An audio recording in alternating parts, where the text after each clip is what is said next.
నీరు ఇంకా వీళ్ళ సుదేక ఆఫ్రికాలో ఏదో 2 రాష్ట్రాలు కొట్టుకుంటే వాళ్ళని కూడా వాషింగ్టన్ లో తీసుకొచ్చి ఏదో ఒప్పందం చేసి వాళ్ళని కూడా మళ్ళీ నేనే చేపించాను ఇక్కడ, నాకు ఇది కూడా నాకు కావాలన్నారు. రష్యా యుక్రెయిన్ ట్రై చేశారు, అదేం రాలేదు. రష్యా యుక్రెయిన్ మన అందరికి తెలుసు, రష్యా పట్టించుకోవట్లేదు, యుక్రెయిన్ పట్టించుకోవట్లేదు. అక్కడ ఏం జరగట్లేదు. మళ్ళీ భారత్ పాకిస్తాన్ కి వచ్చినప్పుడు నేనే చేపించా అన్నారు. తర్వాత అన్నారు కాదు మార్కో రూబియో మాట్లాడిన అన్నారు. ఆయనకి అసలు ఒక ఫోబియా ఇది ఏంటి, నాకు ఏదో ఒక జరగాల్సిందే, ఎందుకంటే నాకున్న పేరు నేను పోయిన తర్వాత గుర్తు పెట్టుకోవడానికి నాకు నోబెల్ ప్రైజ్ ఇస్తే బాగుంటది. కానీ ఇది నోబెల్ ప్రైజ్ మార్కెట్ లో కొనలేము కదా, ఏదో సూపర్ మార్కెట్ కి వెళ్ళి షెల్ఫ్ లో పెట్టుకున్న ప్రోడక్ట్ కాదు కదా, లేకుంటే బిడ్డింగ్ చేసి చేసుకున్న ప్రోడక్ట్ కాదు కదా, లేకుంటే ఏదో సినిమా అవార్డు ఇచ్చేటట్లు కాదు కదా. మన దగ్గర చాలా మటుకు సినిమా అవార్డులు ఇస్తారు. ఇన్ఫ్లుయెన్స్ ఉండదా, అమెరికా ఇన్ఫ్లుయెన్స్ ఏముండదా? లేదండి, అమెరికా ఇది IMF కాదు, వరల్డ్ బ్యాంక్ కాదండి ఇన్ఫ్లుయెన్స్ చేయడానికి. స్టాక్హోమ్ లో ఉన్న స్వీడిష్ కమిటీ వాళ్ళు చూసుకుంటారు.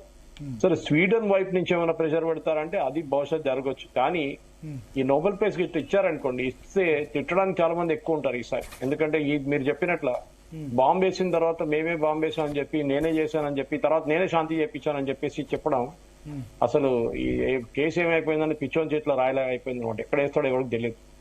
ఆ ట్రంప్ సంగతి అదనమాట. సో నోబెల్ పీస్ ప్రైజ్ ఆయనకు అసలు అర్హత లేదు, అది రాకూడదు కూడా, ఇవ్వకూడదు. ఎందుకంటే నోబెల్ కమిటీ వాళ్ళ వాళ్ళ స్టాండర్డ్ పడిపోతుంది దీంతో, బహుశా ఆయనకి ఇస్తే. సో నేను నా పార్టీ అయితే నేను అనుకుంటలేదు, కానీ ఈ లోకంలో ఏమైనా జరగచ్చు. ఓవరాల్ గా యుద్ధంలో విజేత ఎవరు సార్, పరాజితులు ఎవరు?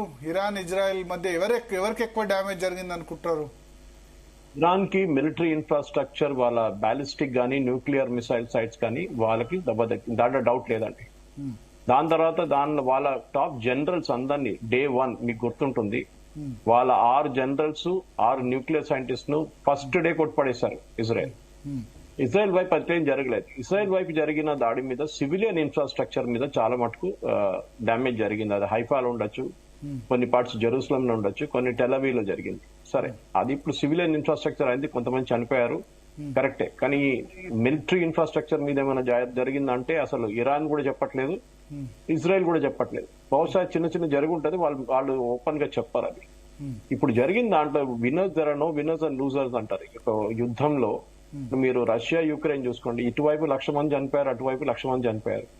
రేపు యుద్ధం ఆపేస్తే కూడా మేము గెలిచా అని చెప్పేసి ఈ చనిపోయిన వాళ్ళకి ఎవరు రెస్పాన్స్ ఇస్తారండి? అది ఇప్పుడు జరిగిన దాంట్లో లిమిటెడ్ ఎంగేజ్మెంట్ 12 రోజులు జరిగిన ఈ ఘర్షణలో డ్యామేజ్ జరిగింది ఇరాన్ కి. ఇరాన్ ఒక 5 సంవత్సరాలు వెనకకి వెళ్ళిపోయింది. వాళ్ళ బ్యాలిస్టిక్ మిసైల్ ప్రొడక్షన్ చాలా పెద్ద దెబ్బతిన్నది, ఎందుకంటే వాళ్ళ దగ్గర అన్నిటికంటే పెద్ద ప్రొడక్షన్ అదే ఉండే. న్యూక్లియర్ ప్యూరిటీకి వాళ్ళు 60% దాకా వచ్చారు, 90% దాకా తీసుకురావాలి. అది ఇంకా తీసుకొచ్చారా లేదా తెలియదు. నేను దీనికన్నా ముందు మీ న్యూస్ దాంట్లో విన్నాను 400 కిలో యురేనియం తీసుకొని ఎక్కడికి వెళ్ళిపోయారని. ఇది ప్రాబ్లం ఏంటంటే యురేనియం అట్లా తీసుకెళ్లలేము, బకెట్లో తీసుకెళ్లలేము మనం. యురేనియం ట్రాన్స్పోర్టేషన్ అనేది పెద్ద ప్రాసెస్ అది. ఎందుకంటే ఇది యురేనియం ఏదో ఒక జగల పెట్టి అది ఎట్లా ఒక కంటైనర్ లో పెట్టారు, అది దాన్ని స్టోర్ చేయడమే చాలా పెద్ద, ఎందుకంటే రేడియో యాక్టివిటీ ఉంటుంది దాంట్లో. అది మూవ్మెంట్ లో IAEAని ఇన్ఫార్మ్ చేయాల్సి వస్తుంది. ఇప్పుడు ఈ IAEA అయితే లేదనుకోండి ఇరాన్ లో, తెహ్రాన్ లో. సో వాళ్ళు మూవ్ చేస్తుంటే కూడా ఈ అమెరికా అదే అంటున్నారు, 400 మీరు 200 ట్రక్కులు తీసుకొచ్చారు ఫార్డో దగ్గర, న్యూక్లియర్ అది టనల్ దగ్గర, మాకు తెలుసు మీరు ఎక్కడ తీసుకెళ్లారని చెప్పి. సో బహుశా వీళ్ళు మట్టి వేయడానికి తీసుకొచ్చారేమో, ఎందుకంటే ఒక బాంబ్ బ్లాస్ట్ జరిగినప్పుడు ఒక బంకర్ బస్టర్ బాంబ్ యూజ్ చేస్తున్నారు, రేడియేషన్ బయట రాకుండా ఉండడానికి అదేం చేస్తారంటే టనల్ మౌత్ లో మట్టి వేస్తారు, 1 కిలోమీటర్ 2 కిలోమీటర్ దూరం మట్టి వేసేసి సీల్ చేసేస్తారు దాన్ని. బహుశా అదే జరిగింది. కానీ దీంట్లో విన్నర్ గైలు ఓడిపోయిన లేరు, గెలిచిన వాళ్ళు లేరండి.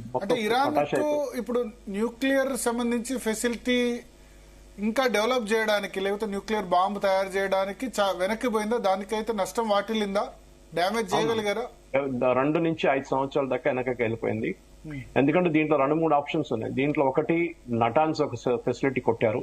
ఇస్ఫహాన్ అంటే మన హైదరాబాద్ కాపీ అన్నమాట. హైదరాబాద్ కట్టింది ఇస్ఫహాన్ మోడల్ మీద, అప్పుడున్న పర్షియన్ నుంచి వచ్చిన వాళ్ళు, అసఫ్జాయి డైనాసిటీ. అది కాకుండా తెహ్రాన్ లో ఉన్న యూనివర్సిటీలో రీసెర్చ్ జరిగింది. ఆ రీసెర్చ్ లో కూడా నేను అక్కడ న్యూక్లియర్ రీసెర్చ్ ఫెసిలిటీని వాళ్ళు కొట్టారు. నటాన్స్ లో 2 ఫెసిలిటీస్ ఉన్నాయి, ఒకటి గ్రౌండ్ పైన ఉంది, ఒకటి గ్రౌండ్ కింద ఉంది అన్నమాట, కొండ కింద. వెరస్ ఫోర్డోలో మొత్తం కంప్లీట్ అండర్ గ్రౌండ్ ఉంది ఫెసిలిటీ అది. సో కొట్టిన దానికి ఇప్పుడు సెంట్రిఫ్యూగ్స్ తీసుకోండి. సెంట్రిఫ్యూగ్స్ ఏమైతుందంటే సెంట్రిఫ్యూగ్స్ వీళ్ళు బయట నుంచి తెప్పించుకోవాల్సి వస్తుంది, ఎందుకంటే సెంట్రిఫ్యూగ్స్ ఇప్పుడు వాళ్ళకి దొరకట్లేదు బయట నుంచి, మొత్తం ఎంబార్గో పెట్టేశారు. ఇదంతా ముందు ఆల్మోస్ట్ ఒక 20 సంవత్సరాల ముందు తీసుకొచ్చిన సెంట్రిఫ్యూగ్స్. ప్యూరిఫికేషన్ కి 60% నుంచి 90% ఎలా అంటే వీళ్ళకి సెంట్రిఫ్యూగ్స్ ఇంకా కావాల్సి వస్తుంది. అది కూడా హై స్పీడ్ సెంట్రిఫ్యూగ్స్. ఓకే. అది డ్యామేజ్ అయింది అనుకోండి, అది మళ్ళీ పెద్ద ఇష్యూ. అది మళ్ళీ తెప్పించుకోవడానికి వీళ్ళ దగ్గర ఫెసిలిటీ ఉంటుందో లేదో. ఇంకోసారి వీళ్ళు తయారు చేస్తే కొట్టడంలో గ్యారంటీ ఏం లేదు కదా, కొట్టేస్తారు మళ్ళీ ఇజ్రాయెల్ వచ్చి. ఎందుకంటే మళ్ళీ మీరు ఎంబార్గో క్రాస్ చేశారు, మీరు Islamic nation with nuclear bomb అని చెప్తున్నారు. అటు పక్కన పాకిస్తాన్ కూడా ఉందనుకోండి, ఇస్లామిక్ నేషన్ వాళ్ళు కూడా అంటారు, వాళ్ళ దగ్గర న్యూక్లియర్ బాంబ్ ఉంది. సో భయం ఏంటంటే పాకిస్తాన్ న్యూక్లియర్ బాంబ్ తాళం చేయంతా లాక్ చేసేసి అమెరికా దగ్గర పెట్టుకున్నారు. వేరే ఇరాన్ కి అది వాళ్ళు చేయలేకపోతున్నారు. సో ఇరాన్ లో ఉన్న రెజీమ్ చేంజ్ ఒకటి. ఇదే ఫస్ట్ మాట్లాడుతూ ట్రంప్ కూడా అన్నారు, మేము ఫస్ట్ రెజీమ్ చేంజ్ అన్నారు, తర్వాత నో రెజీమ్ చేంజ్ అన్నారు. అక్కడున్న రెజీమ్ చేంజ్, ఎందుకంటే ఇది మనం ఎప్పుడు చెప్తుంటే హమాస్, హూతీలు, హెజ్బుల్లా వీళ్ళు ముగ్గురిని కొట్టాలంటే వాళ్ళని కొట్టి ఫైదా లేదు. కొట్టేశారు, సరే ఆల్మోస్ట్ ఫినిష్ చేసేసారు. హమాస్ ఒక్కరే కొంచెం యాక్టివ్ ఉన్నారు ఇప్పుడు కూడా. డైలీ ఇవాళ ఇజ్రాయెల్ లో 6 మంది సైనికులు చనిపోయారు ఇవాళ. సో డైలీ వాళ్ళు 2-3 చనిపోతున్నారు అంటే అక్కడ ఏదో జరుగుతుంది.